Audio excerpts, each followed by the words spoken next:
7月26号，9·2共识30周年纪念大会在北京人民大会堂举行，再次为两岸关系指明前进方向。两岸舆论都认为，正是有了9·2共识这一政治基础，才有了此后两岸关系全面快速的发展。9·2共识实实在在是两岸处理双方棘手问题和事务的智慧结晶。那么，为什么说9·2共识是两岸和平统一进程的里程碑？当前面对两岸关系的新形势、新挑战，我们应该如何维护和创新性的发展9·2共识，为两岸融合发展注入新动力呢？一起来洞察关键。7月26号，9·2共识30周年座谈会在人民大会堂举行，中共中央政治局常委、全国政协主席汪洋出席并讲话。他强调，推动两岸关系和平发展，推进祖国和平统一进程，是全体中华儿女的共同愿望，是中国共产党解决台湾问题的基本主张。要坚持以习近平新时代中国特色社会主义思想为指导，贯彻落实新时代党解决台湾问题的总体方略，广泛团结海内外中华儿女，坚持一个中国原则和9·2共识，共创祖国统一的历史伟业，共享民族复兴的伟大荣光。汪洋指出，30年前，两岸中国人选择以对话代替对抗，以沟通化解分歧，以协商促进合作，达成了各自以口头方式表述海峡两岸均坚持一个中国原则的9·2共识。其核心要义是海峡两岸同属一个中国，共同努力谋求国家统一。两岸同胞是血浓于水的一家人，家人之间有些分歧是正常的，但没有解不开的心结。只要想着大家庭的前途命运，其他的问题都可以商量着办，都可以找到求同存异、聚同化异的办法。9·2共识就是求一个中国之大同，存两岸分歧之小异。9·2共识它规定了两岸关系的性质是一个国家的内部关系，不是国际关系，不是两个国家，它成为两岸关系和平发展的根本保障。这是两岸中国人处理复杂敏感政治分歧的中华智慧。因为两岸分隔那么久，那大家都有不同的想法，要一步到位的一致是不可能的。所以92年我们达成的一个共识，最基本的就是两岸均坚持一个中国原则。这个我觉得是非常务实、非常有政治智慧的。因为如果你卡在那个商议的地方而不往前走的话，那么就变成说是没有办法推展这个两岸关系的改善。过去的30年，两岸关系的实践表明，9·2共识获得尊重和保障，两岸和平就有希望，两岸民众就能从中获得实际利益。对于台湾地区而言，9·2共识把国家统一从一道问答题变成了选择题。岛内政治人物必须回答是否承认9·2共识，是否愿意在9·2共识基础上发展两岸关系这张答卷。今天中国大陆在坚定立场和维护9·2共识的信心和信念是没有变的。9·2共识不仅表现在1992年两岸两会香港会谈双方所提出的表述方案中，也表现在1992年前后台当局所公开发表的正式文件中。比如1992年台当局通过的《两岸人民关系条例》中确立了一国两区的两岸关系法理架构。北京大学国家治理研究院研究员、美国哥伦比亚大学中国项目联席主任孙哲也和深圳卫视分享了他和9·2共识的故事。他特别提到，9·2共识一直以来都是两岸互动的基石。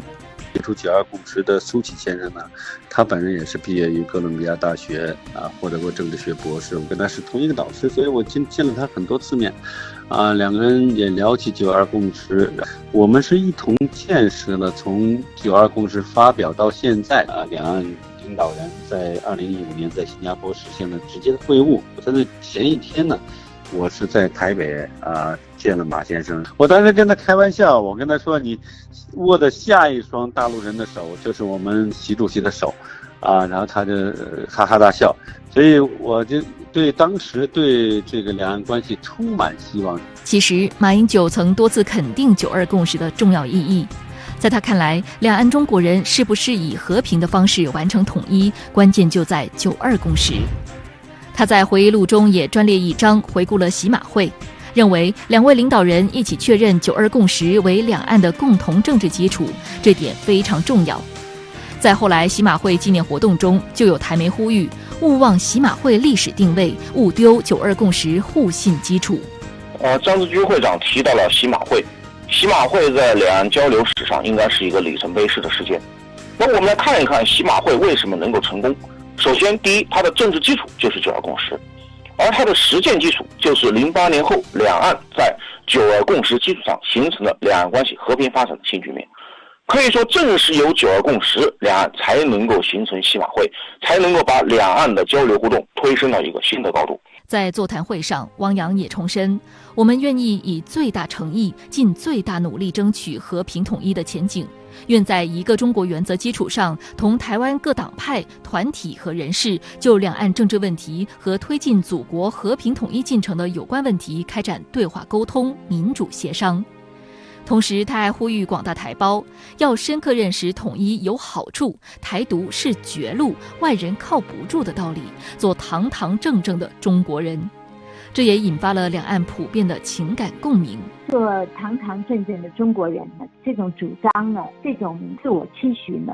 其实台湾本来是有的。好，所以汪洋先生讲这个话，我也觉得很亲切。特别是现在我们都觉得，以中国的崛起为荣，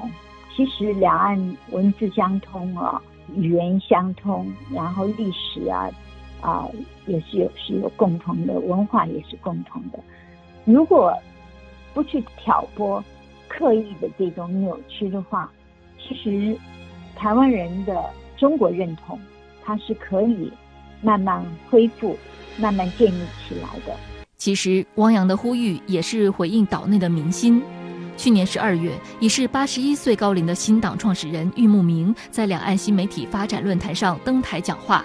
谈及个人与母亲分隔两地长达20年的经历，以及对两岸的深厚情感，就一度哽咽8秒。一辈子我的梦，要做一个堂堂正正的中国人。中国站起来，富起来，强起来，实现我们伟大的民族复兴的中国梦。我们大陆的过去几十年的成长是有目共睹的，在美国也让很多人感到很震惊。我觉得这一点来说呢，就是大部分台胞呢，他在过去20年来说呢，应该说对大陆的认知呢发生了很大的变化啊。那么堂堂正正呢是跟一个国家的形象有紧密的联系在一起的。在疫情叠加地缘政治风险的大变动时代，台海形势波诡云谲，牵动中美战略博弈的背景下，大陆隆重纪念9·2共识30周年意义重大，不仅有利于稳定人心，维护台海和平稳定，更是通过正本溯源、批驳谬论，以正视听，重新彰显9·2共识的意义价值。它会对美国的一些这个国内极端的势力它造成一定的影响。我觉得至少给他们提了一个非常及时的一个警告希望美国人不要误判这个两岸关系，也不要这个一意孤行。在新的历史时期，9·2共识的定海神针地位不仅仅是维持现状和平的政治之锚，更是引领和平统一进程的动力引擎。在此基础上，接受深圳卫视采访的多位专家都认为，未来应加强两岸往来，深入做好年轻人的工作。近日，国台办就连续在官方微博发布8集9·2共识系列微讲座影片，就是以新媒体形式讲述9·2共识的方方面面，在互联网上获得广泛传播。这个有岛内的学者、台商台生，这个台湾的老师，他们这些朋友跟我聊天，发现9·2共识它是一个历史事实的存在，是有具体的内涵，作用非常大。所以我认为通过这个多渠道、多形式、简明生动的方式来开展对台的交流跟舆论的宣传，掌握话语权，可以进行入岛、入耳、入心的交流，是有作用的。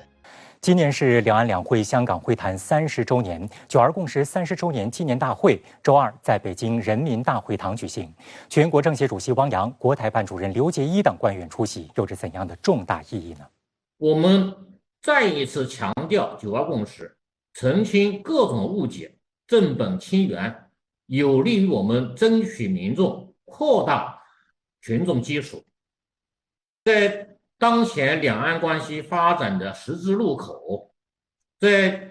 两条道路选择的紧要关头，中共中央召开九二共识30周年纪念大会，具有非常重要的政治意义。今年是九二共识30周年，如果选用3个词来形容九二共识的历史意义的话，会用什么样的词来形容？为什么呢？第一个，我必须要讲，就是两岸这个九二共识里面，可能有种憧憬，就觉得说未来是和平的，啊。第二个，两岸九二共识达成了一个结果，也使得更多人相信两岸之间是不会有任何的战争的冲突。最后一个我觉得比较重要的，如果两岸彼此之间能够和平相处，可能给任何两岸的同胞或者两岸更多的年轻人对未来的发展充满了期许。在100年未有之大变局的背景之下呢，九二共识对未来两岸关系的发展有着怎样的重大意义？那刚刚举行的纪念九二共识30周年座谈会又会为两岸关系的发展下了怎样的一步指导期呢？我认为这表明了大陆将继续努力维护和巩固两岸关系和平发展的框架，确保两岸关系行驶在和平发展的正确轨道当中的一个积极态度。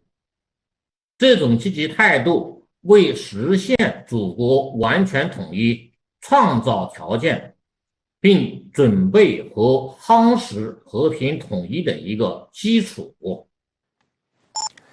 1993年4月，汪辜会谈引发世界瞩目。这不仅是海峡两岸高层人士在长期隔绝之后的首度正式接触，更是两岸走向和解的历史性突破。而正是凝聚着民族智慧的九二共识的达成，才促成这一次两岸的历史性会谈。那么，九二共识到底是如何在两岸间不断酝酿，最后形成了两岸关系的定海神针？深圳卫视记者专访九二共识协商的亲历者、前海基会秘书长邱进义，独家揭秘九二共识背后的故事。两岸前辈们的智慧与勇气，为两岸关系未来发展指明了怎样的方向呢？一起来洞察关键。1987年底，长达38年的两岸隔绝状态被打破，两岸民间交往迅速扩大，同时衍生出许多需要通过两岸协商解决的具体问题，冲击着台湾当局不接触、不谈判、不妥协的3不政策。1990年11月，台湾方面成立海峡交流基金会，本着中国的善意的服务的精神，接受台湾当局委托，授权与大陆方面联系协商，处理涉及公权力的两岸事务。1991年12月，大陆成立海峡两岸关系协会，以坚持一个中国原则为基础，根据有关方面授权，处理与海基会的联系、交往和商谈。1992年3月底，海协会和海基会在北京进行商谈，这是两岸两会首次举行事务性商谈。在此次商谈中，就如何表述坚持一个中国原则，双方出现了比较大的分歧。海基会一方面表示没有获得授权谈一个中国问题，另一方面又提出了一些明显违背一个中国原则的主张。根据一个国台办、中央台办的这个授权委托，我们提出了3点意见。第一就是呢，两岸的事务性的问题、经济性的问题，应当在一个中国的原则下进行讨论，来商谈，找到个解决办法。第二，考虑到台湾的实际情况，就是你只要表明一个中国的态度就行了，不涉及到很多具体的那个政治内涵，第三呢，就是这个表述的方法，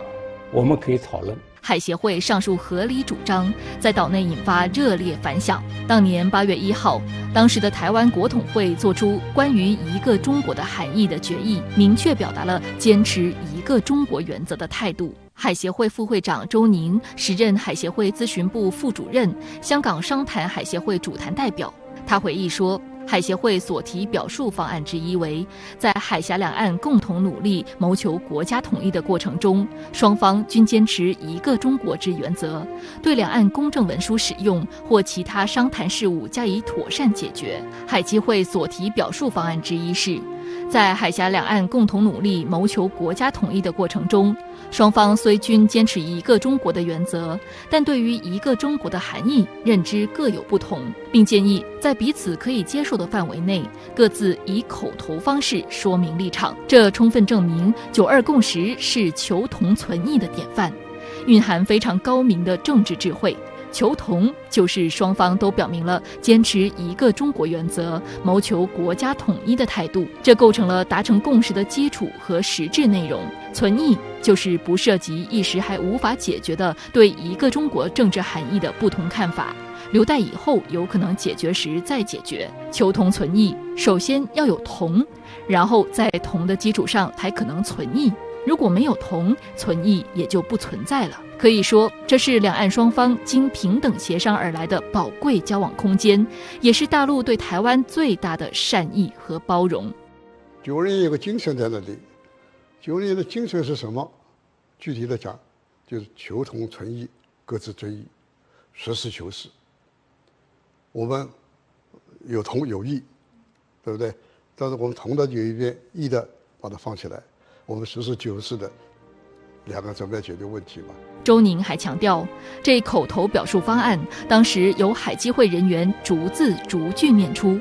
我们现场记录后复述一遍，经海基会人员确认无误。由此可见，9·2共识虽然是各自以口头方式表述的共识，但其过程和内容均有明确的文件和文字记录，是不容否认的事实。以口头方式表述的，有文字证明的一个共识。就9·2共识的内容，就是两端经过协商相互认可的文字，不是再去表述其他的。9·2共识体现了两岸同属一个中国的法理基础和事实，是改善和发展两岸关系的最大公约数。9·2共识的达成，确立了两岸商谈的政治基础。9·2共识这30年来，对于两岸关系发挥的这个功效，实在是非常深远的。那么，也许我们可以看到，在这过去这30年之间，两岸之间的这个人民与这个主管当局之间，他们之间的这个交流互动是非常频繁的，也因此对于两岸这个中国人来说呢，我们有了真正深入相互了解的机会。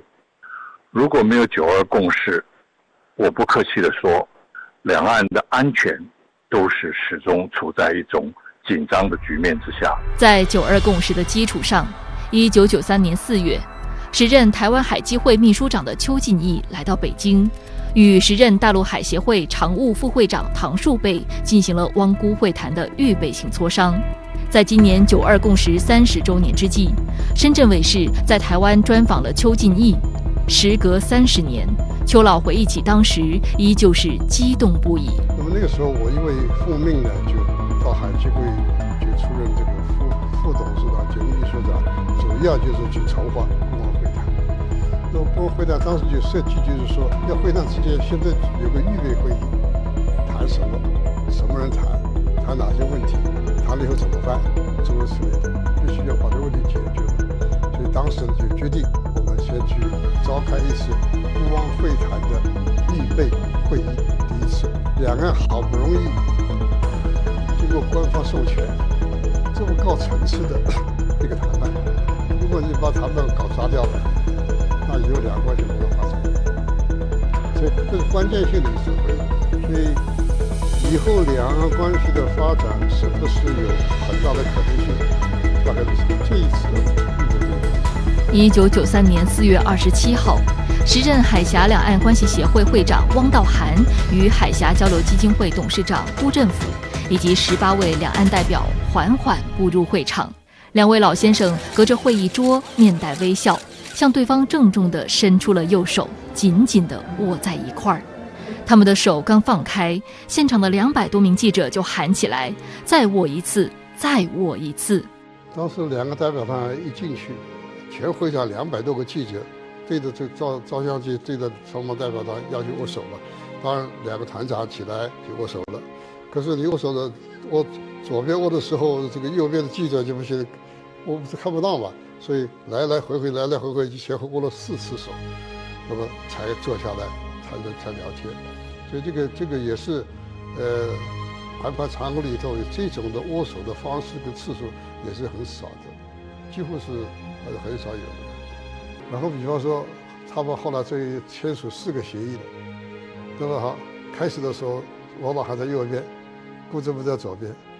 那中国人习惯右边为大嘛，对不对？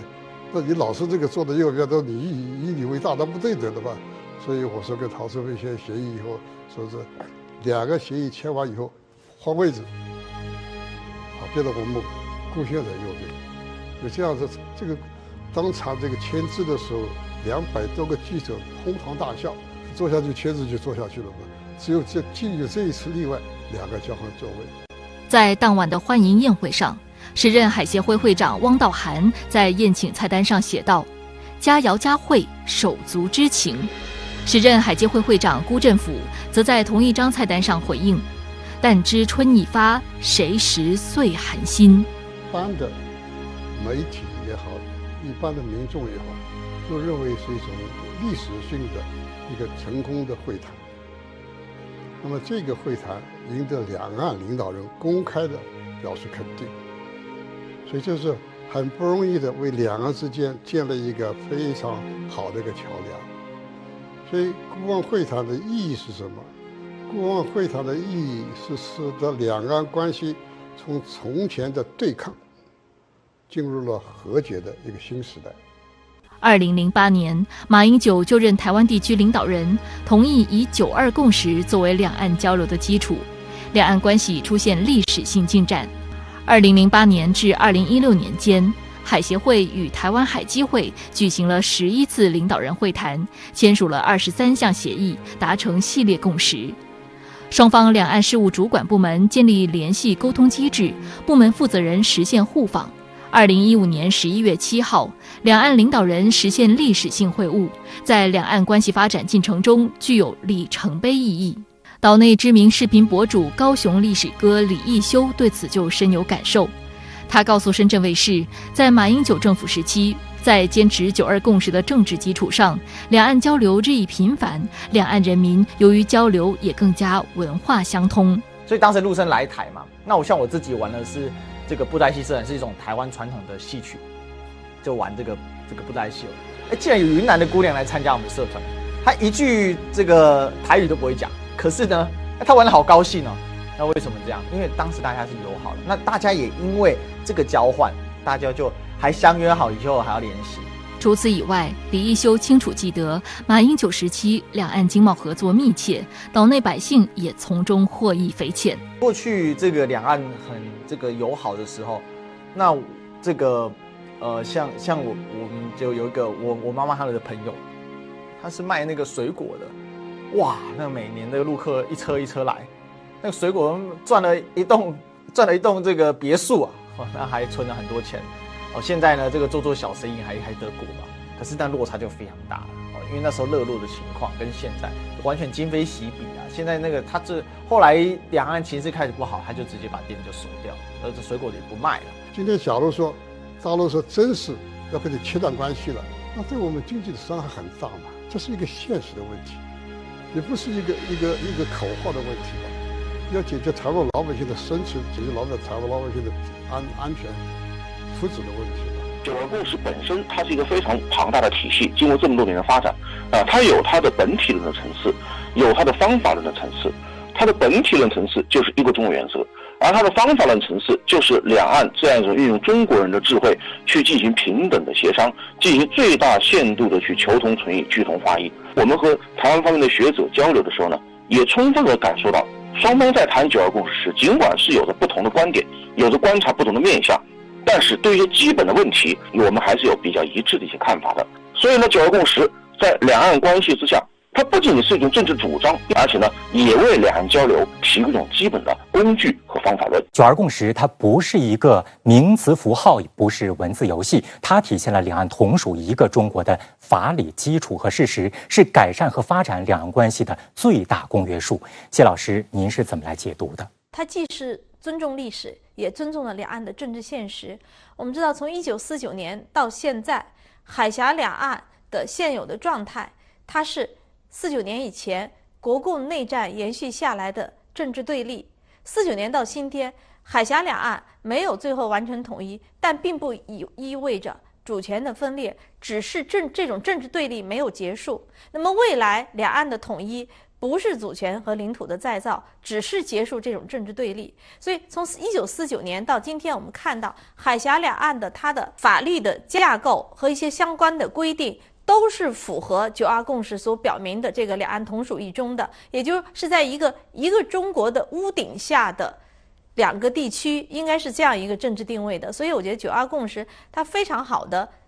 表述了，非常好的符合了现在海峡两岸的这样一个法律的这样一个架构和现状。2008年，台湾地区前领导人马英九就任之后将九二共识作为两岸交流的基础。在此之后呢，直到2015年，两岸展开了一系列的合作。在此期间，海协会和海基会也形成了常态化的对话机制。那谢老师，这对两岸关系的发展起到了怎样的推动作用？2008年对两岸关系是一个重大的一个转折点，也就是当马英九国民党重新上台执政以后呢，在承认九二共识的基础上，两岸关系峰回路转，直接开启了一个大交流、大合作的一个新的一个历史阶段。在这个阶段，因为有了九二共识的存在，两会恢复了商谈，这是半官方的这个商谈机制恢复，很快的就签署了23项的协议，如雨后春笋一样的签署。那么另外我们看到还建立了新的一些平台，这个平台呢就是两岸主管两岸事务的公权力部门的工作机制的对接，也就是国台办和陆委会的，这也是一个平台。另外呢，在九二共识的基础上，我们看到还有更多的两岸的交流平台的确立。我们看到的，让两岸民众来分享这个交流的具体红利的这个海峡论坛，包括像上海和台北的双城论坛。欢迎回来，这里是正在为您播出的关键洞察力，我是洪硕。回顾过往，2016年蔡英文刚上台时说的还是尊重1992年两岸会谈的历史事实与求同存异的共同认知。虽然没有承认接受九二共识，至少也没有直接拒绝，因而被国台办评为未完成的答卷。但是越往后，这份答卷变得越发的用心险恶。2022年4月，台陆委会声称1992年两岸会谈最终未达成任何共识。从拒不承认九二共识到否认这一共识的存在，蔡英文是如何一步步开历史倒车？拒不承认九二共识又是如何伤害台湾发展和人民福祉？一起来洞察关键。长期以来，民进党采取偷换概念、移花接木的方式，对九二共识的内涵进行肆意解读。2019年，为了选举需要，民进党把九二共识和一国两制等同起来。当时，国台办发言人马晓光便作出回应称，民进党当局肆意否定九二共识，污蔑一国两制，进一步暴露了他们的分裂立场，进一步暴露了他们企图通过升高两岸对抗和敌意来破坏两岸关系，谋取个人私利的目的。近期，国台办推出九二共识系列微讲座，第8集中再次阐释了九二共识与一国两制之间的明显区别。九二共识是两岸有关方面授权协商达成，各自以口头方式表述海峡两岸均坚持一个中国原则的共识。一国两制呢，是大陆提出的实现国家统一后的制度安排。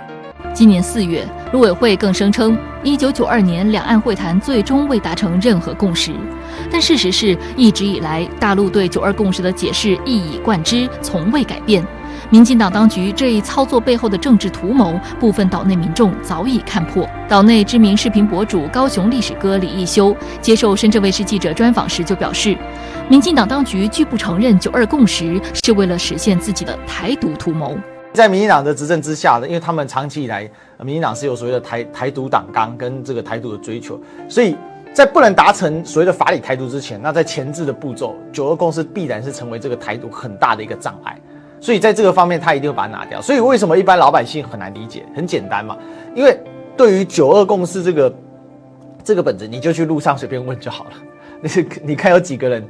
从事教育工作的李义修认为，民进党当局执政以来刻意淡化9·2共识，课本上根本看不到9·2共识含义的阐释，岛内民众自然无法得知9·2共识是两岸关系和平发展的基石，也不知道两岸同胞可以真真切切地从中受益。如果当你的课本有所调整的时候，如果你不积极说明9·2共识的意义的时候，或是你政策转弯的时候，事实上9·2共识的内涵就不容易为一般老百姓所懂。那不容易为一般老百姓所懂的时候，所以9·2共识一中原则里面的实质就不见了。当民进党把这样的一个方法，然后再搭配上现在所谓的中美对抗当中这种激烈的氛围，台湾其实也燃起了所谓的这种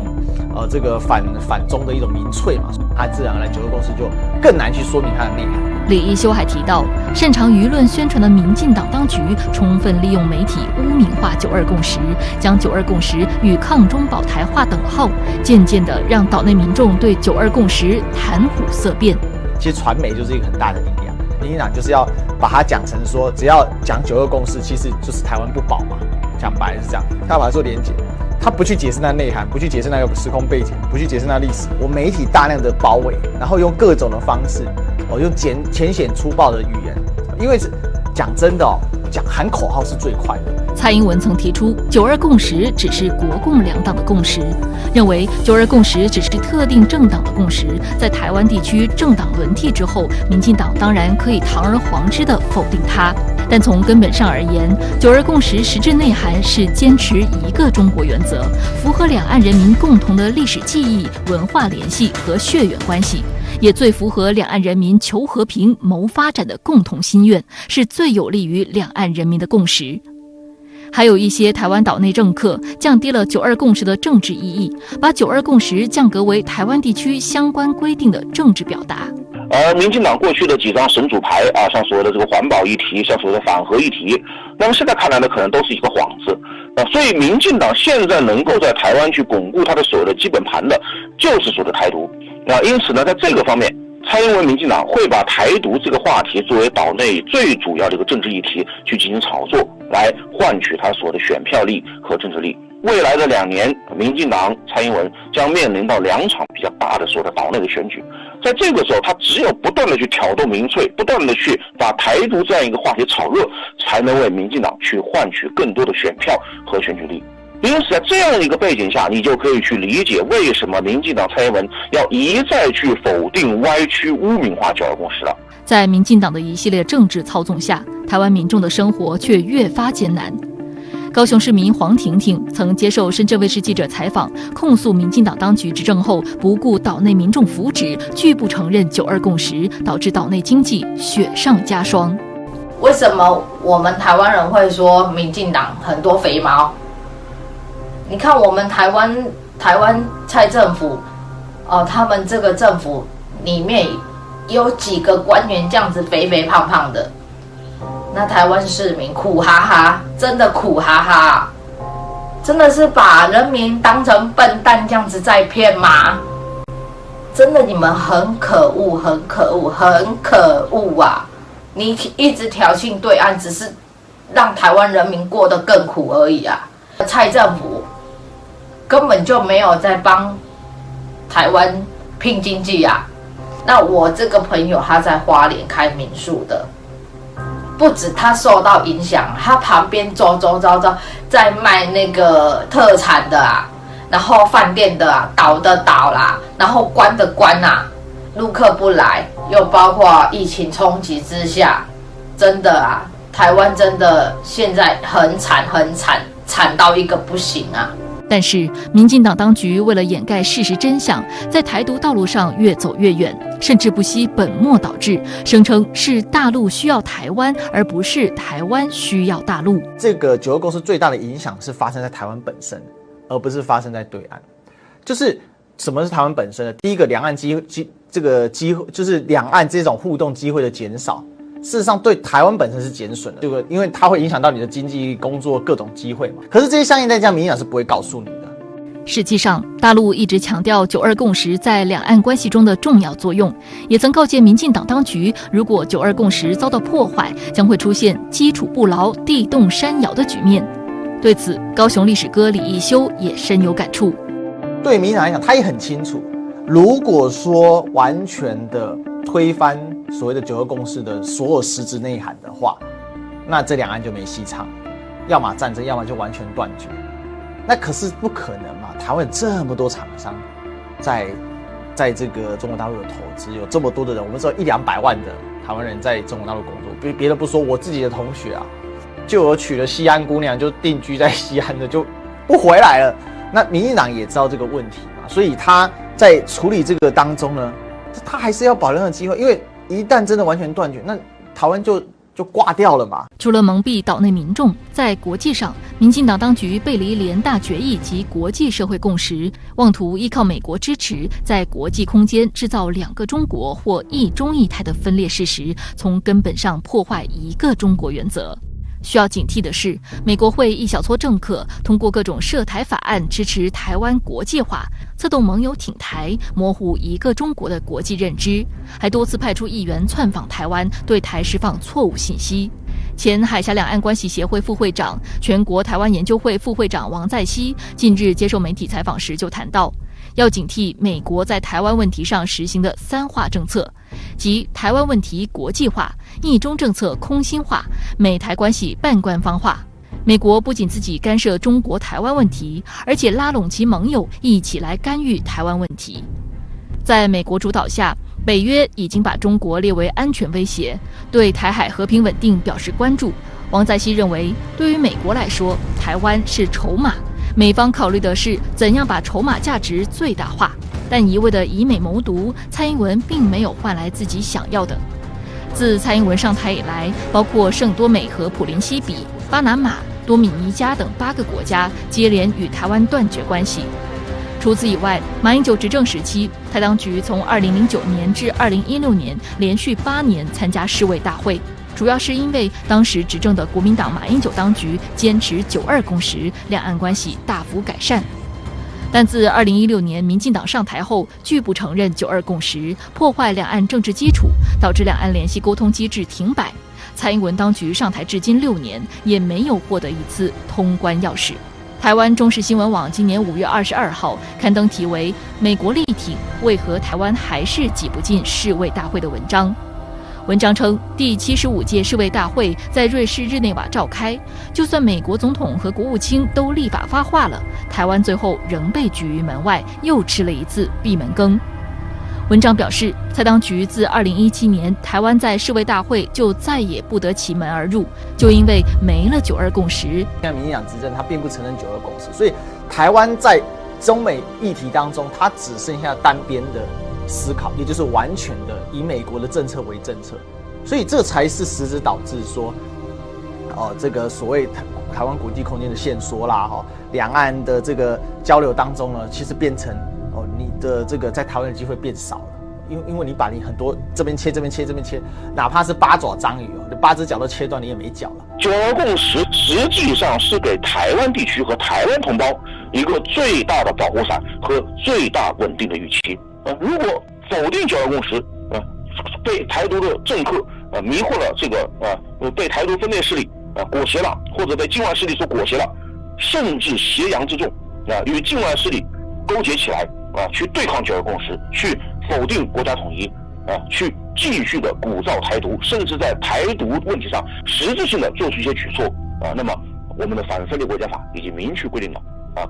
国家可以运用非和平方式及其他必要措施去解决台湾问题，去维护国家统一。民进党当局领导人蔡英文自从2016年就任以来呢，就一直拒不承认9·2共识，导致两岸对话机制停摆。邵先生，蔡英文这么做，他有什么样的图谋？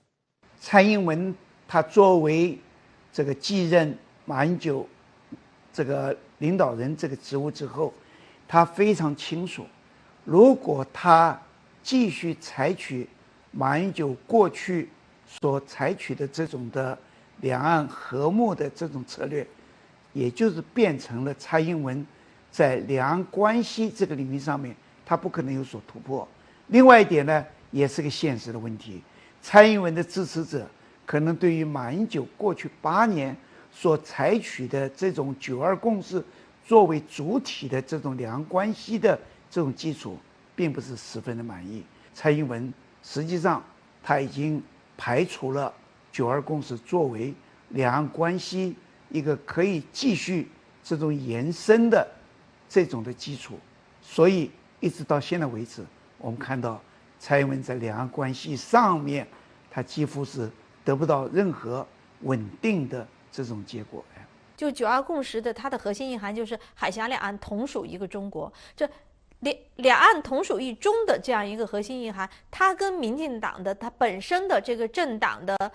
政策，它谋求的方向就是台独分裂这个方向完全是背道的。应该说，两岸同属一中的这样一个历史和现实的事实，在民进党看来妨碍了他推进他的台独的这样一个目标，推进他的台独政策，所以他要彻底的从根上否定掉这个9·2共识。刘先生，我们注意到民进党当局在抹黑和曲解9·2共识的过程当中呢，也声称9·2共识限缩了岛内民众的选择权，限缩了台湾的自主空间，您怎么样来驳斥？对台湾某些政党和分裂势力的台独主张权，